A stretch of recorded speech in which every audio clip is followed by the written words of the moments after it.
بلکہ لوگ ہمیں کسی اور نام سے جانتے اور پکارتے بھی ہیں، کیونکہ ہم حقیقی مسیحی سے ہٹ گئے ہیں اور صرف نامی مسیحی رہ گئے ہیں۔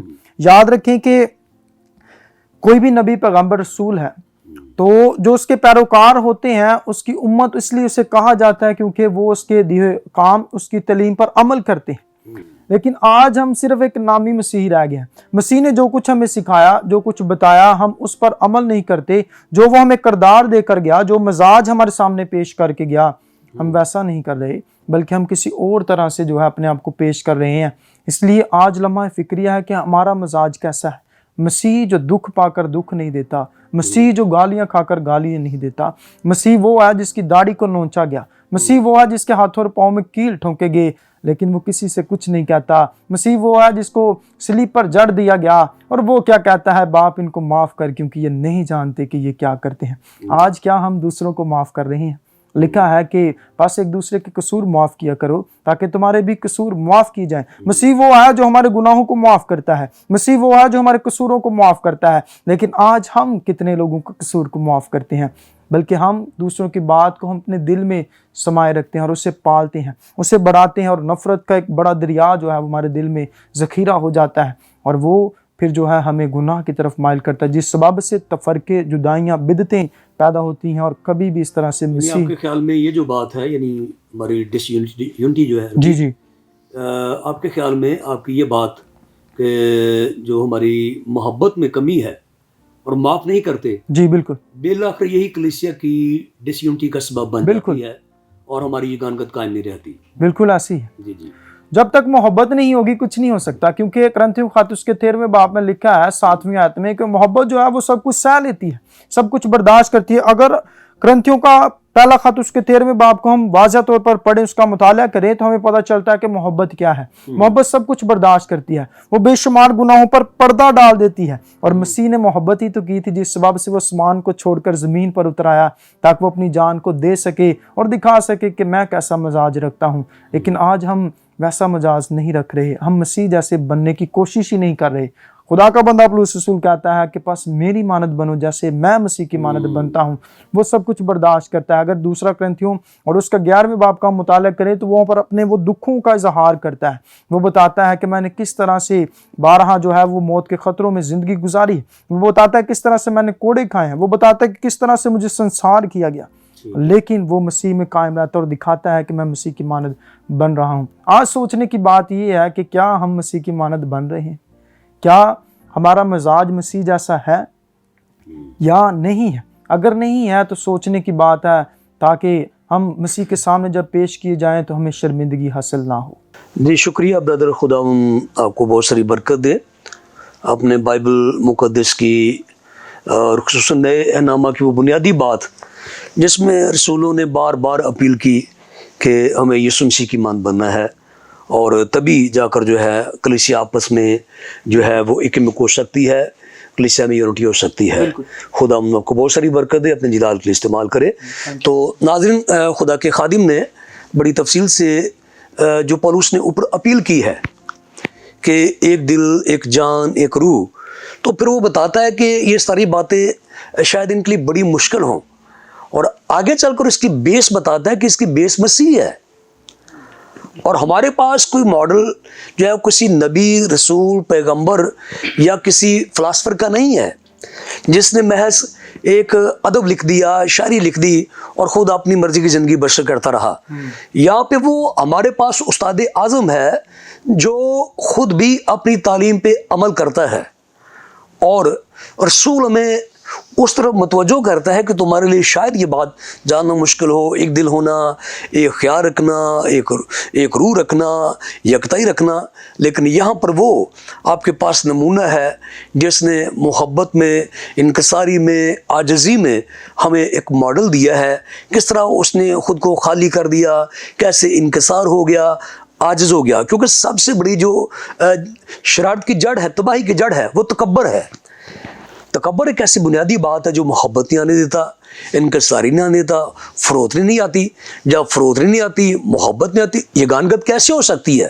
بھائی ان 4 لوگوں میں بیٹھا ہوں، میں بیٹھا ہوں، اگر میں کہتا ہوں میں ہی بڑا ہوں، میں سب کچھ ہوں، تو میں کبھی بھی ان کے ساتھ پیار نہیں کر سکتا، کبھی ہم یہ 4-5 لوگ کبھی اکٹھے نہیں ہو سکتے۔ تو خدا کے خادموں نے ہمیں اب تک جو بتایا ہے اس میں خود کو انکسار، عاجز کرنا، اور کس طرح مسیح کی طرح۔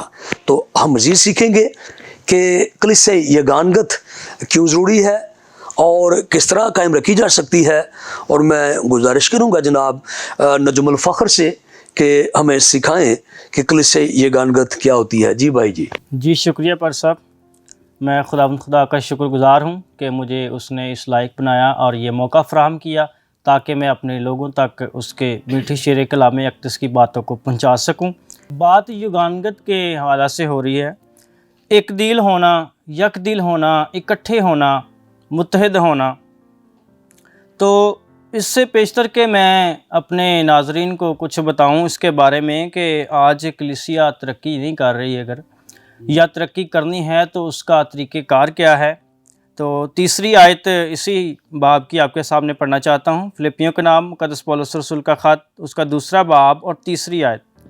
تفرقے اور بے جا فخر کے باعث کچھ نہ کرو، بلکہ فروتنی سے ایک دوسرے کو اپنے سے بہتر سمجھے۔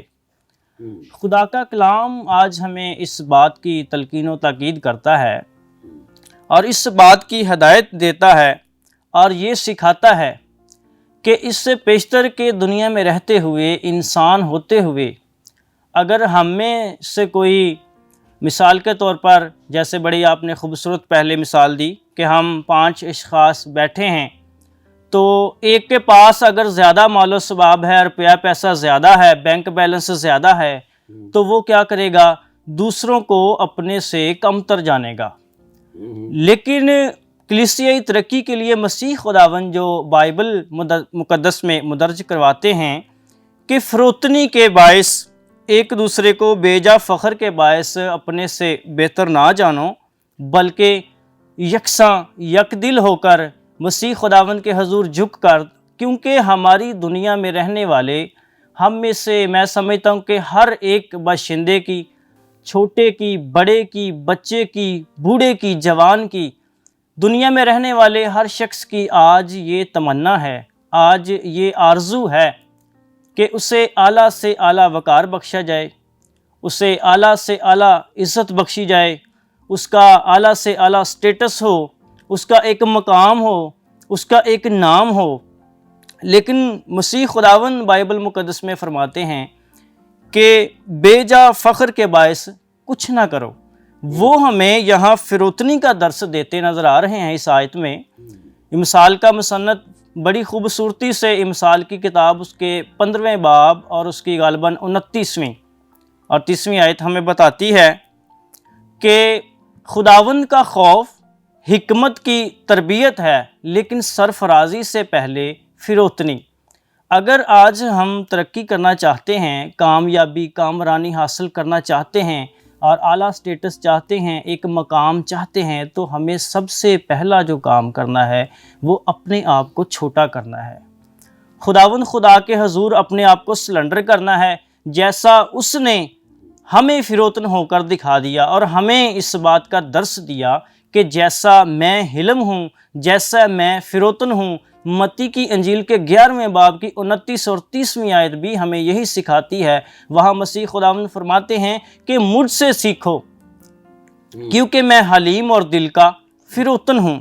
تو آج ہمیں سب سے پہلا جو کام کرنے کی ضرورت ہے، میں سمجھتا ہوں کہ جو ہماری ترقی کے لیے نہایت ضروری ہے، اپنے آپ کو پس پست کرنا، خداوند خدا کے حضور چھوٹا کرنا، بجائے اس کے کہ ہم دنیا میں رہتے ہوئے، انسان ہوتے ہوئے، اپنے غرور میں، اپنے گھمنڈ میں، اپنے آپ کو اس قدر اپ ڈاؤن یا اعلیٰ جانے دوسرے سے کہ ہم وہ اپنی سی باتوں میں ہو کر رہ جائیں، نہ کہ مسیح خداوند کی دی ہوئی تعلیمات پر عمل کریں، بلکہ اپنے آپ کو چھوٹا کر کے فروتن ہونے کی ضرورت ہے تاکہ مسیح خداوند کے حضور ہم مقبول نظر ٹھہریں اور یک دل ہو کر، یک ایمان ہو کر، حلم ہو کر، اپنے آپ کو فروتن بنا کر خداوند خدا کے حضور سے ترقی اور سرفرازی کو حاصل کریں۔